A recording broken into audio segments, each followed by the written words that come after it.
Welcome to Human Monsters.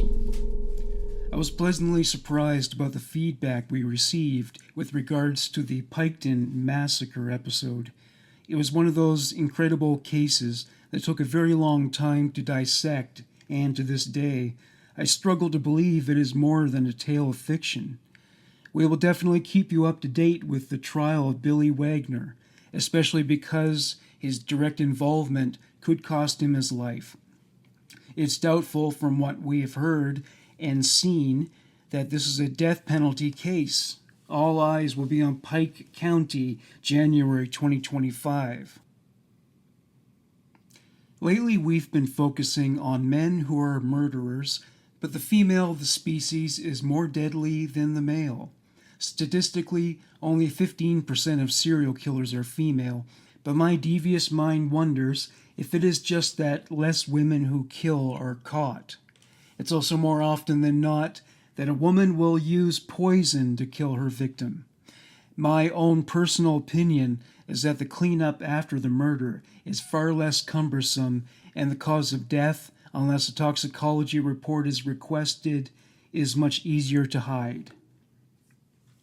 In today's episode, we are going to tell you about two cases which took place almost 100 years apart and on two different continents. The similarity, however, is that each killed people they knew, all for the love of money, and that both used poison as a method of getting what they wanted. It's a frightening fact that they murdered those they pretended to love without blinking an eye. But when it comes to greed and murder, nothing should surprise us anymore. Part 1. This case takes us back almost 100 years ago to the 1930s. Daisy de Melker was the first female serial killer identified in South Africa. Like women who choose to murder, her victims were all known to her, which makes the killings a little more jarring. In South Africa, she is a legend that has survived many generations, and we can safely assume that it is because she embodies to us the vision of an evil woman. We know that she had done some truly despicable things, but because so much time has lapsed and documents and witnesses lost, I doubt we will ever know the depth of her depravity. Daisy was a daughter, a mother, a wife, but she will always be remembered as a cold-blooded killer. She was born Daisy Louisa Hancorn Smith in 1886 to Fanny and William Smith in Grahamstown. It was a small and dusty little town surrounded by agricultural land. Daisy was one of 11 children and thus was probably often overlooked by her parents. You know, I give my honest opinion, and Daisy was not a spring flower on the barren landscape of Grahamstown. If you don't believe me, look up her photographs. But in a small community, the pickings are slim, and I have always believed that for every pot there is a lid, or in her case, a couple of lids, regardless of how ill-fitting they might have been. No signs of psychopathy or unusual behavior was reported when she was a child, but with 11 children to teach, feed, clothe, and direct to the hundreds of tasks a farm needs to be done, I doubt that there was time to see who might and might not be a killer. Killing, as a matter of fact, was part of life on the farm. Chickens, cows, sheep, and wildlife not only provided food, but leather, wool, and for a farmer, killing is just another part of the daily routine. When Daisy was 8 years old, her father and two of her brothers left for Rhodesia, which is now known as Zimbabwe. Several other families were also promised land to cultivate, and 2 years later, at the age of 10, Daisy left with other farmers for the promised land to join her father and her brothers for the unknown. There were two reasons floating around about her migration. For one, civil war was brewing in South Africa, but also that her mother had abandoned the family to live with another man in Port Elizabeth. Rumor has it that she passed away shortly after. Daisy traveled the 2,000 kilometers to join her family in Bulawayo. The rail system was already in place, but the cost would be too much, so the convoy traveled by ox wagon, which must have been a very uncomfortable trip, and this mode of transport is now attributed to the wide roads we now encounter in Rhodesia. Today, we might frown at the thought of putting our children on an ox wagon with a bunch of people you hardly know to travel 2,000 miles. But Daisy made it safely to her destination, and she was reunited with her family. She began attending a farm school, and soon 2 of her sisters joined the family in the foreign land. At the age of 13, Daisy left to attend a boarding school in Cape Town until she was 17 years old. Schools were few and far between, and Daisy, as a girl, was actually fortunate to be able to get an education that extended beyond making bread and getting stains out of white clothing.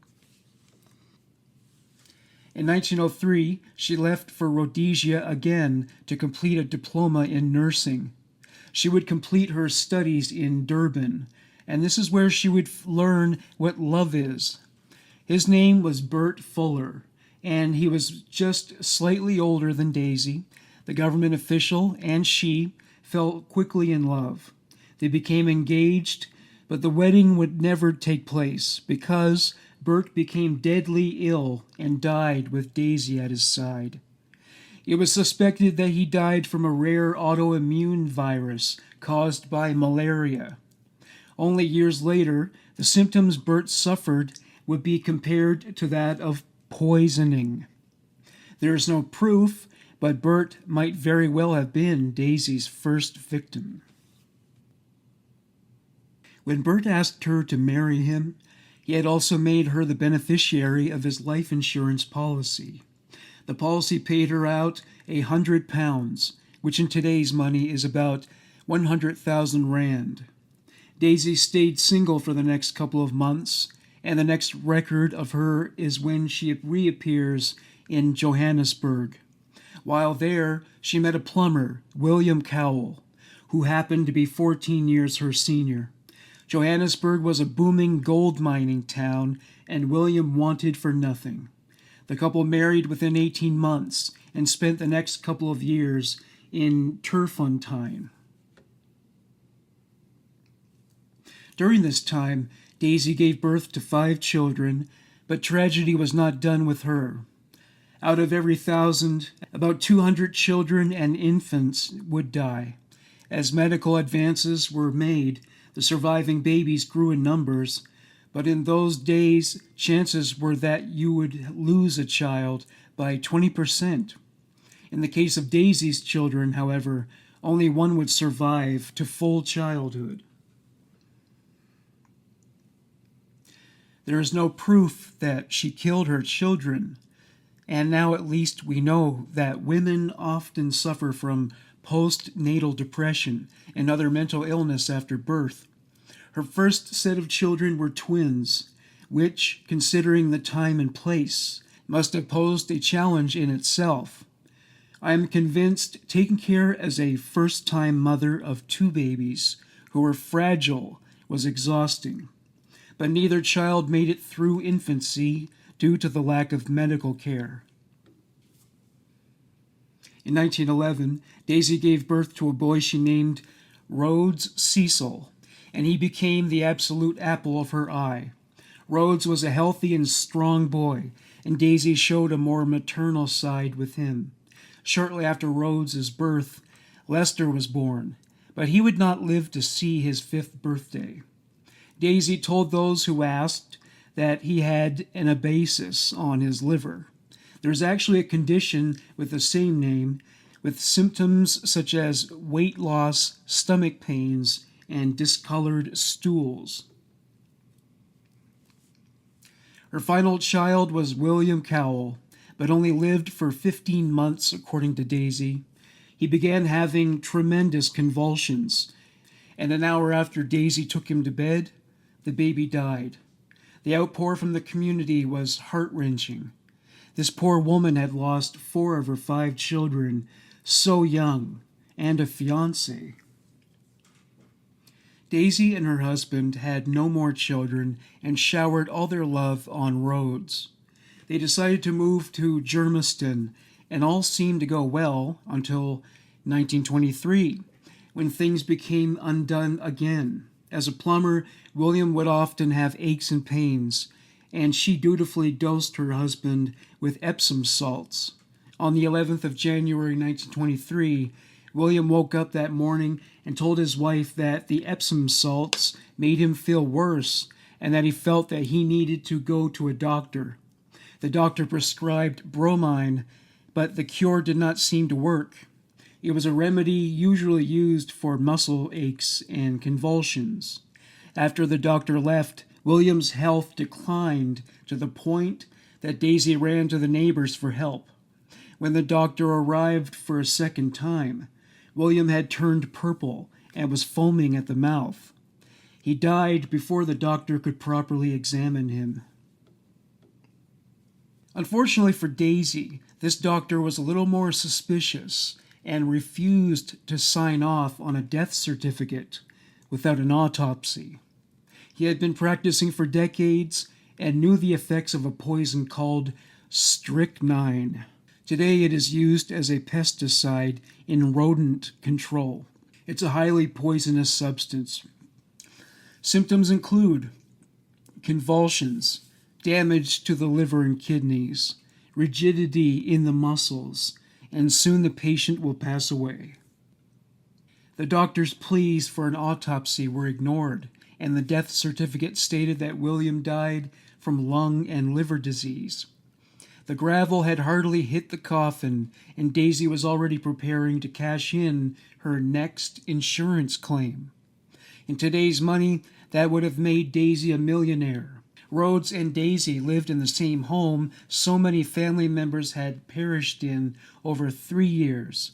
But as Rhodes outgrew his boyish charm and became a teenager, Daisy seemed to lose her devotion and affection for him.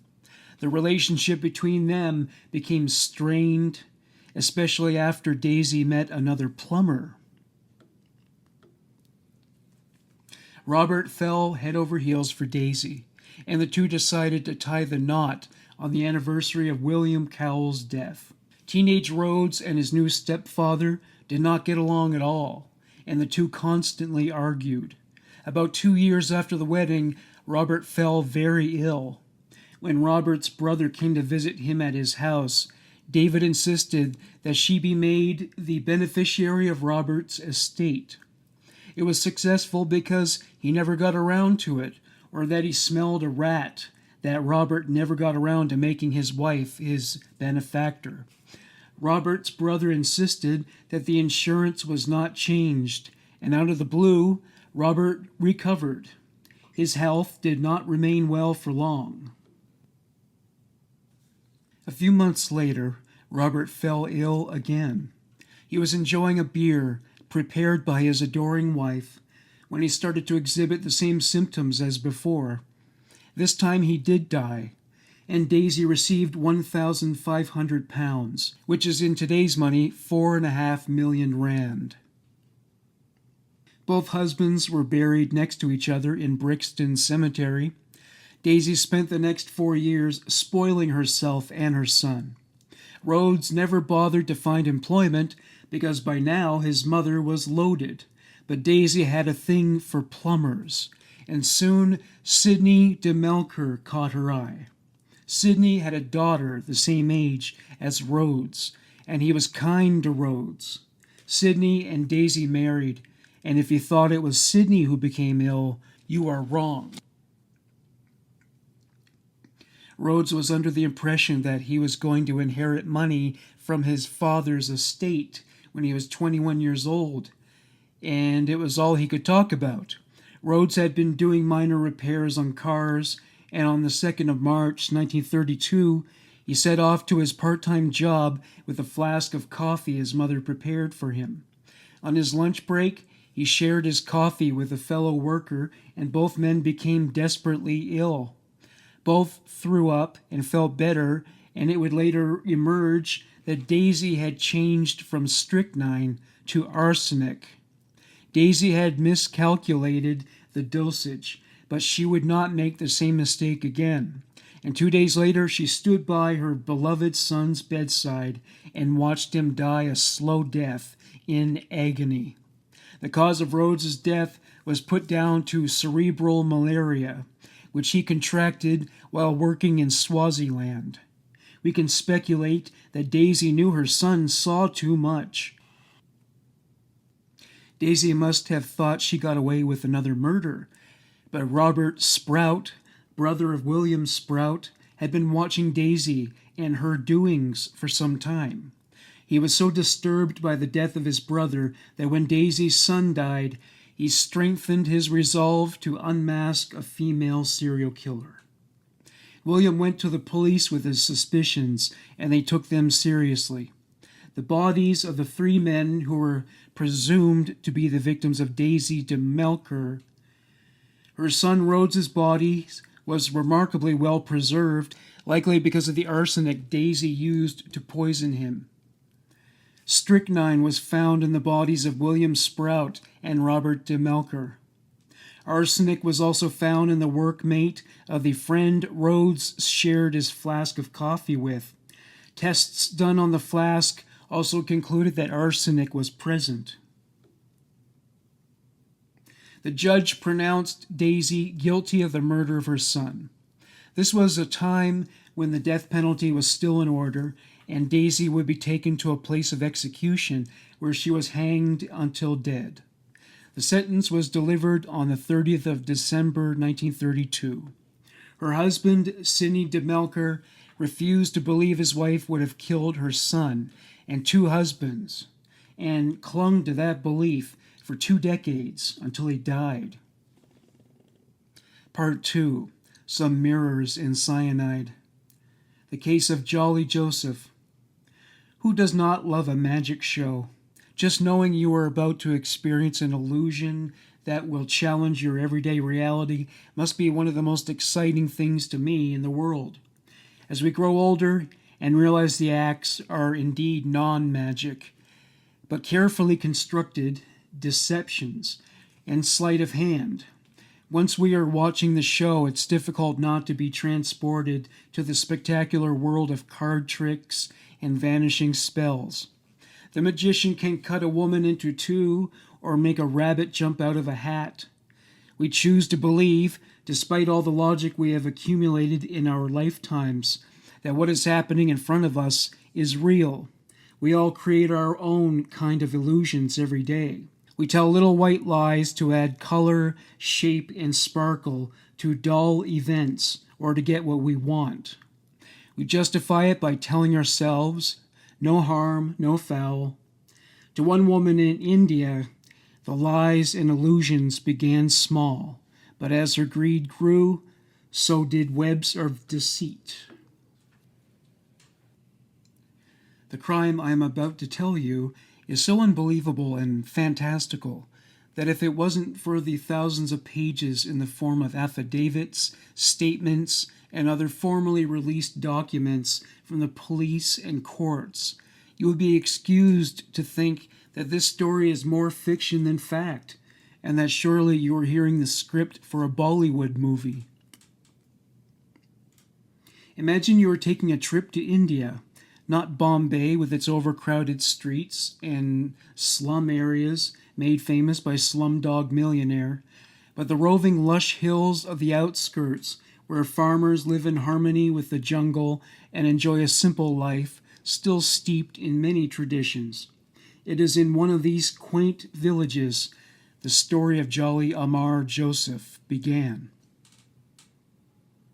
Nothing about her upbringing would give the slightest inclination that this woman would become one of the most prolific criminals in the township's history. In a country where only 6% of women are ever convicted of crime, the arrest of Jolly Joseph on the 5th of October 2019 caused quite a stir in Kodadati.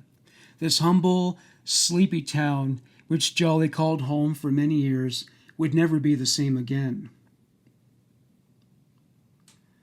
Not much is known about Jolly's childhood. She was the fifth of 6 children, and her parents grew and sold pepper, as well as owned 2 ration stores.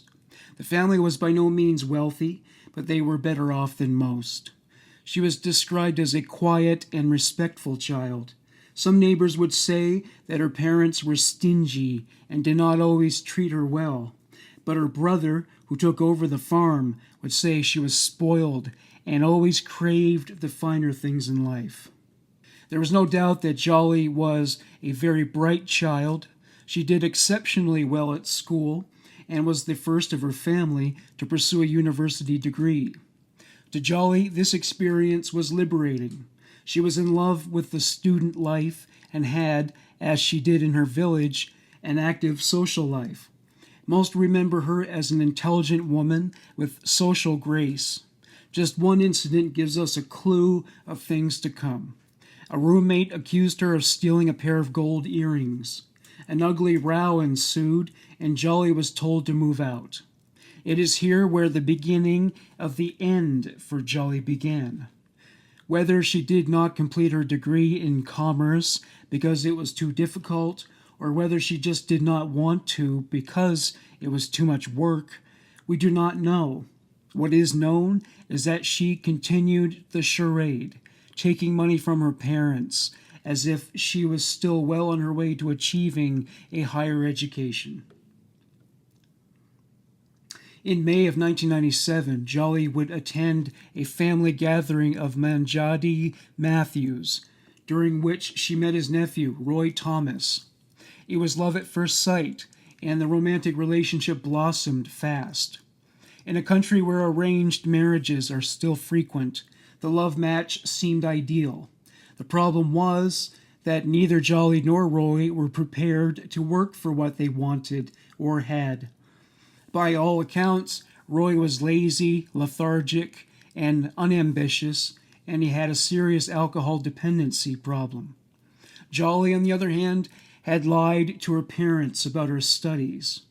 The blurring of the truth was becoming a trait she was becoming comfortable with, and with little effort, she and Roy convinced her family that Roy was employed and earning a decent salary.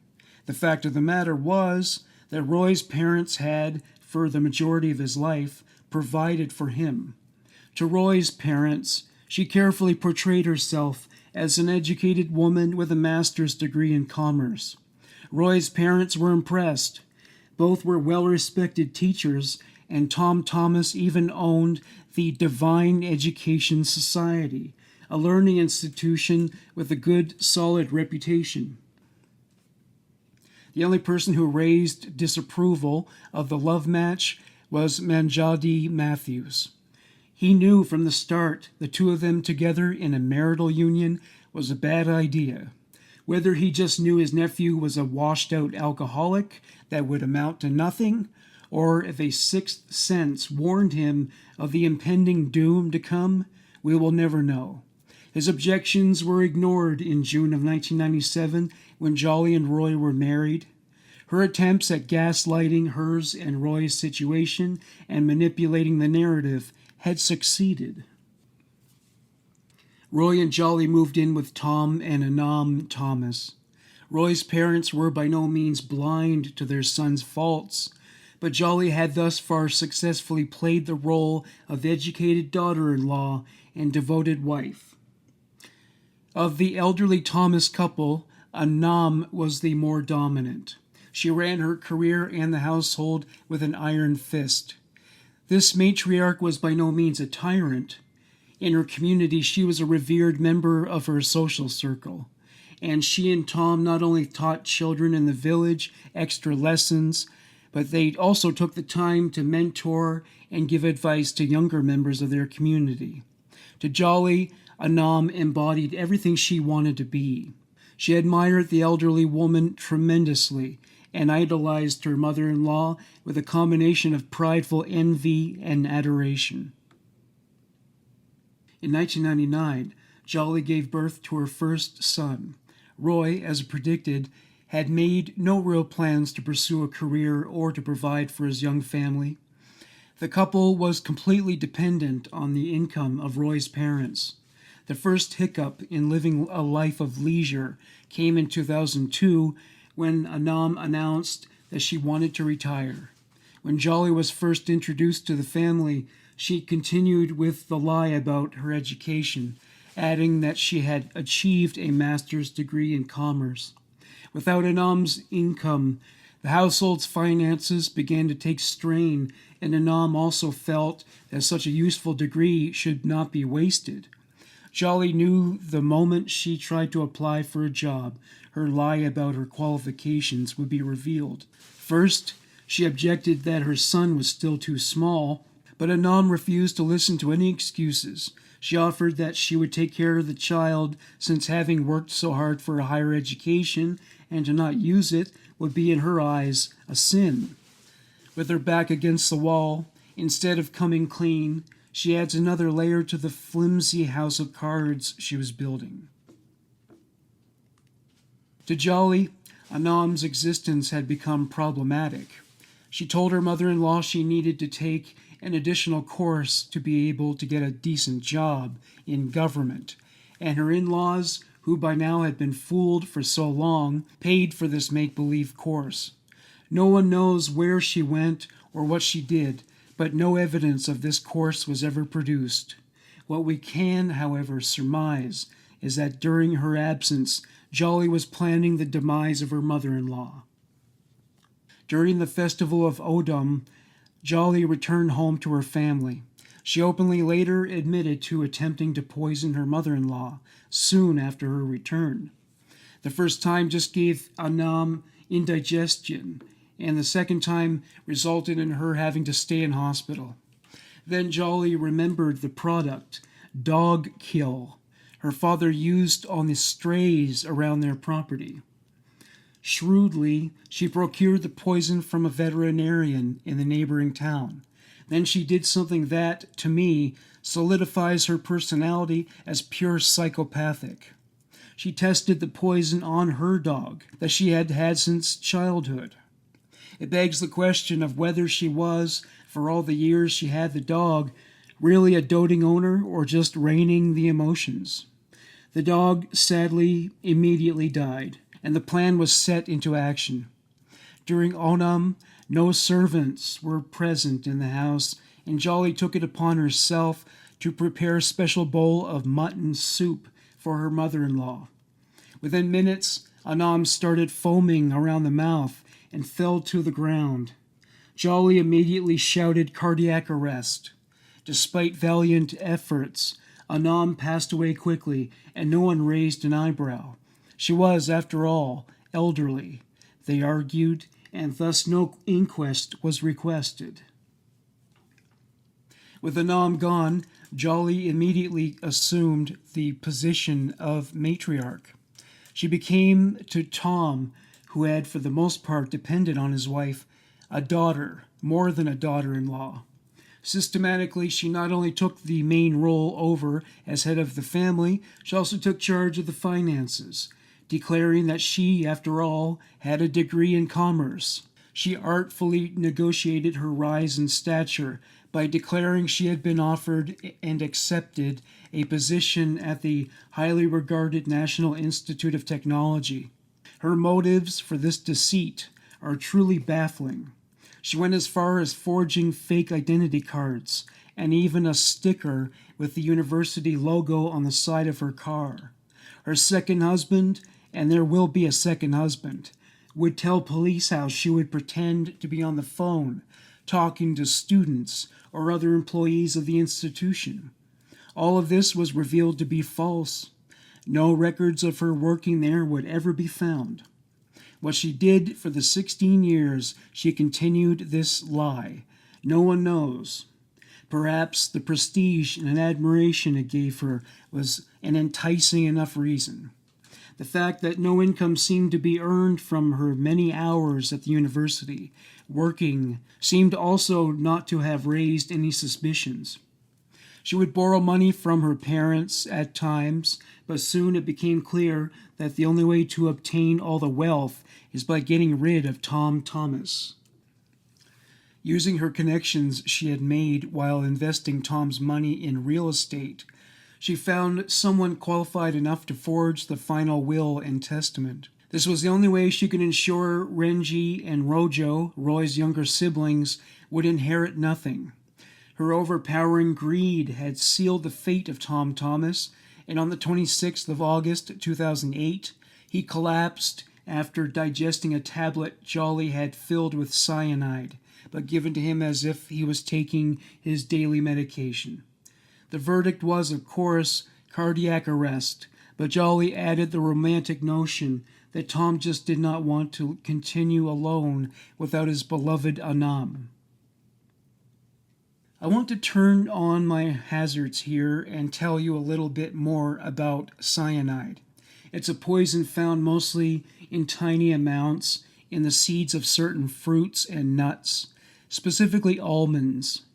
It can be found as a poison in the form of a gas or as potassium cyanide crystals. It's one of the most agonizing and terrifying ways to die, and not at all a fast death. Once someone has consumed cyanide, death will be knocking at your door, fashionably late, anywhere between 5 and 20 minutes. As the poison slowly seizes your respiratory abilities, your organs slowly shut down one by one. Apart from the horrifying agony, seizures soon follow, and foam, which eventually turns into blood, will froth from your lips. There is nothing slow or painless about this way of dying, and the poisoner must know that this is one of the cruelest ways to end someone's life. Oh, and before I forget, I also found out that cigarettes contain trace amounts of cyanide. So if you smoke in a room with your children, you are effectively slowly poisoning them. And with that grim fact, let's get on with the tale of Jolly Joseph. Jolly produced the will after Roy's funeral, and although Rojo and Renji had objections, the document was declared to be legally binding, and all the assets of Tom Thomas were now officially in Jolly's name. The family felt that perhaps Tom, realizing his son would never amount to much, left his fortune to the couple.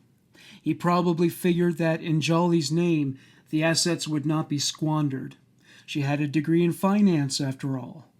By this time, she had perfected the role of caring, respected matriarch, and Renji and Rojo, who had immigrated respectfully to Sri Lanka and Florida. If they protested, it would seem to have been sour grapes. For the sake of peace in the family, the matter of the will was pushed aside. One would be mistaken to think that Jolly was satisfied with this state of affairs. She was head of the family, seemed to have a respectable job, and admired in her community. After her arrest, there were rumors that Jolly was a sex addict. There was no evidence of this. She did, however, take to seducing men when the fancy took her. Roy, on the other hand, must have been aware of the infidelity, which often took place under his own roof, and who, combined with the grief after losing two parents, dove even deeper into the bottle. Once a tiger tasted human blood, the saying goes, it is unable to stop hunting for the taste of human flesh. Roy's drinking was getting out of control, and after having succeeded to murder effortlessly twice before, Jolly started planning the demise of her husband. One of the people she was having an affair with was M.S. Matthews, not to be confused with the uncle mentioned at the beginning. Ironically, he was a cousin and regular drinking partner of Roy. She was confident in the spell she had woven around M.S. Matthews, to the point that she approached him blatantly about the procurement of cyanide. Later, M.S. Matthews would vehemently deny knowing of the murder plot. According to him, Jolly wanted to get rid of big rats. One cannot help to wonder if that was a bit of a Freudian slip. M.S. Matthews had a friend, Paju Kumar, who owned a jewelry shop.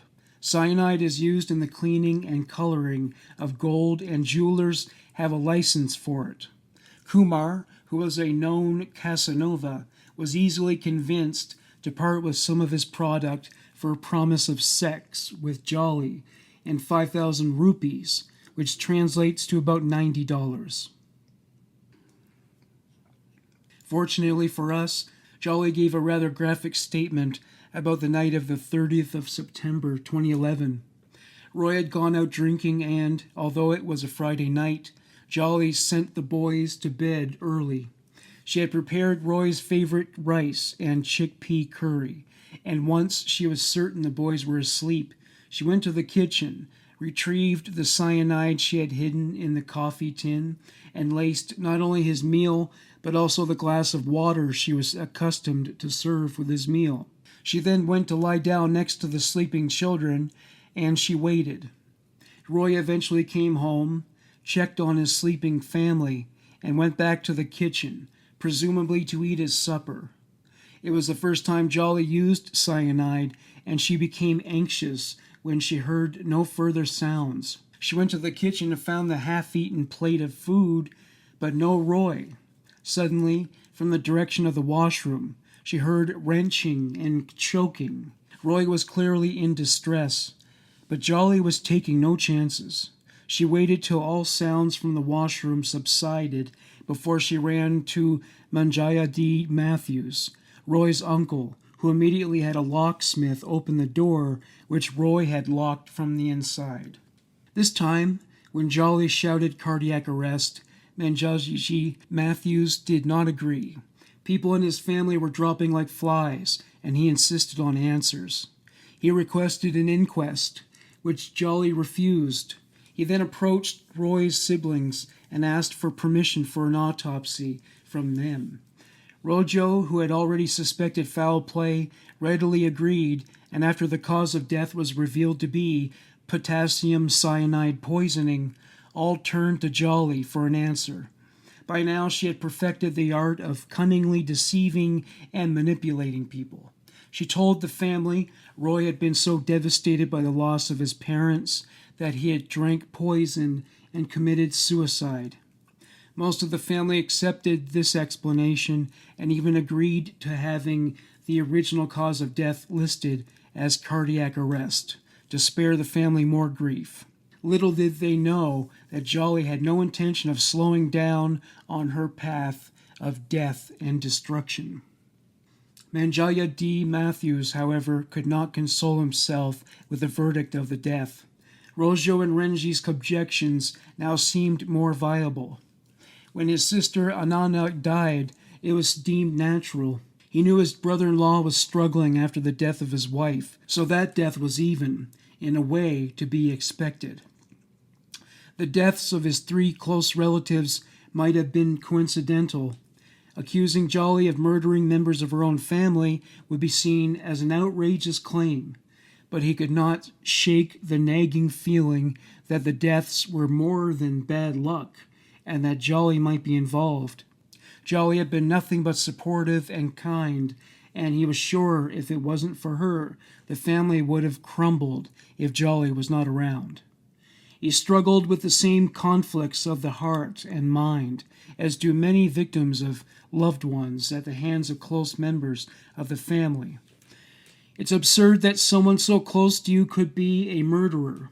In her defense, Jolly had shown nothing but kind respectfulness towards him. The inevitable search for answers would eventually be his undoing. Manjaya D, during a visit at Jolly's home, carefully raised his suspicions about the deaths of his family members. By now, we know enough about Jolly to know that her antennas went up. No doubt exists that while Manjaya D was drinking his whiskey from the bottle he brought, Jolly viewed the next obstacle to her freedom and wealth. Conveniently, when her uncle left, Jolly took the opportunity to keep the bottle until the opportunity presents itself, and on the 26th of February 2014, she was able to execute her fourth murder. While relatives gathered for a wedding, Jolly had heard that Manjayadi would not be attending. She excused herself and collected the cyanide-laced bottle of alcohol Mangiaetti had left behind. Once at his home, she prepared him food, but in a clever twist, she used no cyanide in the food. Instead, she just poured him the glass of alcohol to drink and politely refused when he offered her a drink. Jolly then sat back, watching her uncle eat his meal and drinking his beverage, waiting for the poison to take its quick and deadly effect. In her own chilling words, she told police how she sat calmly, watching her uncle first start to choke, the foam at the mouth, and then finally fall to the ground. She then got rid of the bottle of alcohol and washed the glass, ensuring no trace of poison could be found, leaving the half-consumed plate of food on the table. Once she knew he was dead, she called for help, shouting, of course, cardiac arrest. A quite plausible reason for a man of 68 and with a history of serious heart problems to die from. Only by now we know better. Only 3 months later, Jolly commits the most senseless and infuriating murder of them all. She openly admits to having 3 abortions when she found out that she was carrying female children. She had been in love with her departed husband's cousin, Shaju, for many years, and perhaps feeling empowered by the 4 deaths she got away with, she started setting her sights on him. Then accounts would vary about whether they had an affair during this time, but by now anything can be expected of Jolly. On the 5th of May 2014, only 3 months after the murder of their uncle, the family had been able to gather for a more festive reason. Shaju's son was receiving his first Holy Communion. It was a reason to celebrate, and while Siley, Shaju's wife, played hostess, Jolly seemingly was happily playing with Alpine, the 2-year-old daughter of Siley and Shaju. Jolly was well aware that Siley would be too busy to feed the toddler. She offered to prepare the child some mutton curry and bread, but to ensure she was not implicated, asked another aunt to feed the little Alpine. According to Jolly's confession, the first 2 bites went fine. Then the child began to cry. The aunt was instructed to put more food in her mouth. Alpine was just being naughty, but within a minute, foam appeared around her tiny mouth, and she collapsed on the floor in the grip of debilitating spasms. She was rushed to the hospital, but since the doctors had no idea what they were treating the little girl for, she eventually passed away. The most tragic aspect of this death is not just the age of the victim, but the reasoning behind the murder. People had become mere pawns in her game of chess, and the loss of life, which would benefit her in the long run, was unfortunate but necessary. She knew she wanted to marry Shaji, and his son was the age of her boys, but she had no desire to be the mother and nursemaid to a little girl. The child also had heart and kidney problems, which would increase the amount of care given to her. To Jolly, it just seemed the obvious solution for the problem she foresaw in the grand scheme she was executing. If the way Jolly orchestrated her final murder is not a clear indication that we are dealing with a cool, calculating psychopath, then nothing will sway your mind. Siley was devastated after the death of Alpine. Jolly quickly stepped into the role of pillar to the shattered woman. Jolly would sit with Siley for hours while she cried about the passing of her beloved daughter. Jolly had become the embodiment of the words, "Keep your friends close and your enemies closer," offered the support of a mother, and the closeness of the 2 women was obvious to everyone. No one can replace the death of a child, but to Siley, having another child became almost an all-consuming purpose. Jolly failed the first time she tried to poison Siley. Siley had been taking an herbal concoction to induce fertility, and shortly after consuming a glass of the traditional medicine, Siley became very sick. She was rushed to the hospital and, Despite the fact that doctors only gave her a 5% rate of recovery, she survived. On the 11th of January 2016, a distant relative of Siley had a wedding, and as usual, she wore her most beautiful garments and all her expensive jewelry. For some odd reason, Shaju, who was petrified of the dentist, had made an appointment at one after the wedding. Jolly kindly offered the couple a lift, and dressed in their Sunday best, they all clambered in the car and went to the dentist's office. Once there, Shaju went into the dentist's room while his wife, Jolly, and their boys waited in the reception area. By now, Jolly had perfected the art of transferring the deadly powder from her handbag, always keeping her nails short and ensuring her hands had no cuts. While they were waiting, Jolly gave Siley a cup of water, laced with cyanide poison. Potassium cyanide is not only hard to detect, smelling only slightly of almonds, and an unsuspecting Siley finished the glass of water.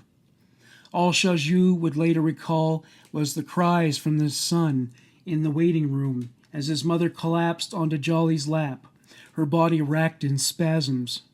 Bundling everyone into the car, Jolly drove to the hospital, choosing a longer route and a medical facility a little further, in an attempt to ensure Siley was beyond saving by the time she received treatment.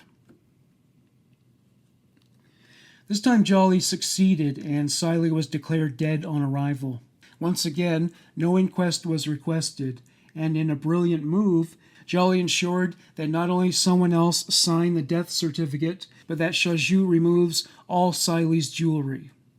Johnson, who was a longtime friend of the family and also one of the many men Jolly had an affair with, would later identify a piece of jewelry that belonged to Siley as a piece Jolly asked him to sell for her. By now her greed knew no boundaries, and in a bold move at Siley's funeral, Jolly went in the usual traditional manner to kiss Siley's corpse, exactly the same time Shaju did, giving the false impression that there was some kind of bond between them. Hardly 2 months after the passing of his wife, Jolly approached Shaju with a proposal of marriage, but he opted to wait the customary year before they married, and in 2017 their union was sealed. The marriage between Jolly and Shaju was by no means a love match. Shaju, who was later completely cleared of all charges, openly admits that he felt his son needed a mother and the house the hand of a woman. Once again, we have to ask ourselves why none of her victims realized they were being used as pawns in her game. Was she such a crafty manipulator that she could convince everyone that nothing was untoward? Any amateur sleuth will know that serial killers have a couple of things in common. Firstly, the shortening of periods between killings is significant. With each kill, Jolly is becoming more brazen and a little more careless. People who kill do it for one of 3 reasons: love, greed, or pride. So far, Jolly has committed murder for all 3 of those reasons. Unfortunately, it is also true that the only way a serial killer is stopped is either he or she dies or gets caught. In Florida, Rojo could not shake the feeling that the deaths in his family over the last 16 years were not all natural.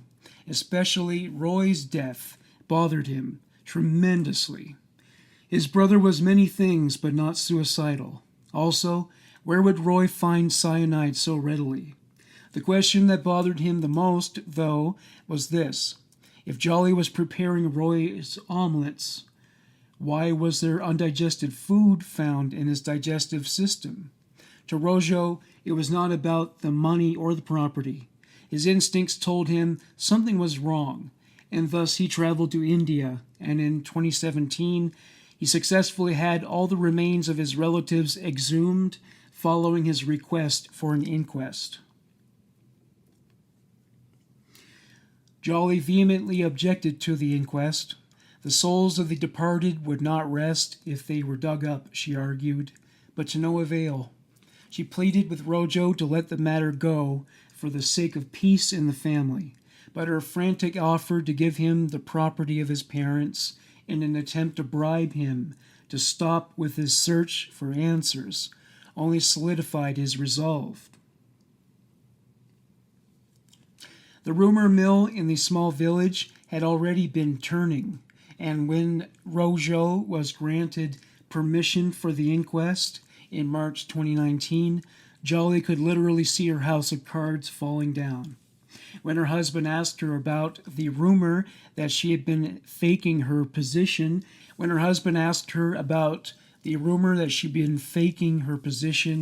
a respected professor at an NIT, she shrugged and surrendered defeat. When her son confronted her with the rumor that she had murdered their father, her reaction was the same. On the 5th of October 2019, the police finally arrested Jolly Joseph under the suspicion of murder.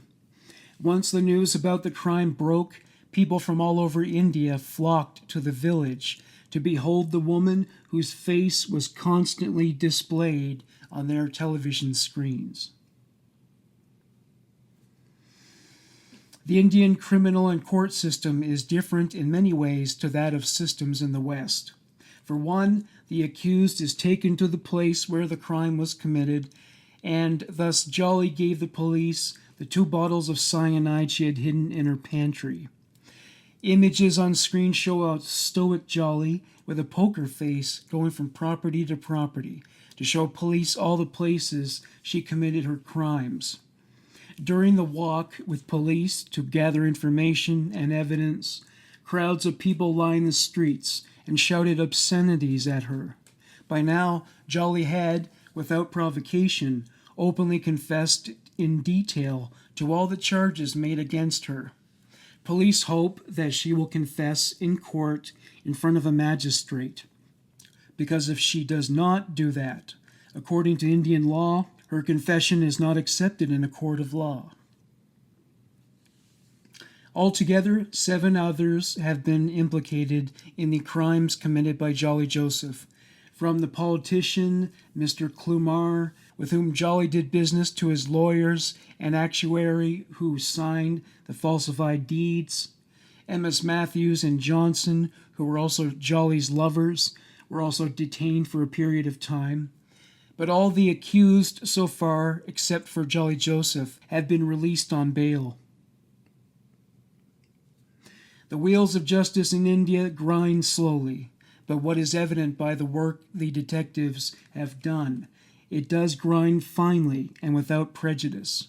In a final act to escape responsibility for her actions, in the summer of 2020, wardens found an unconscious Jolly in her cell, profusely bleeding from her wrists. She had literally bitten into to escape the course of justice.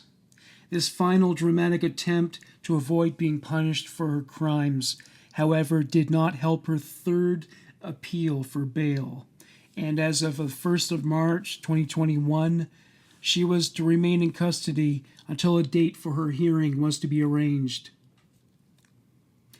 India still has the death sentence in the form of hangings in place.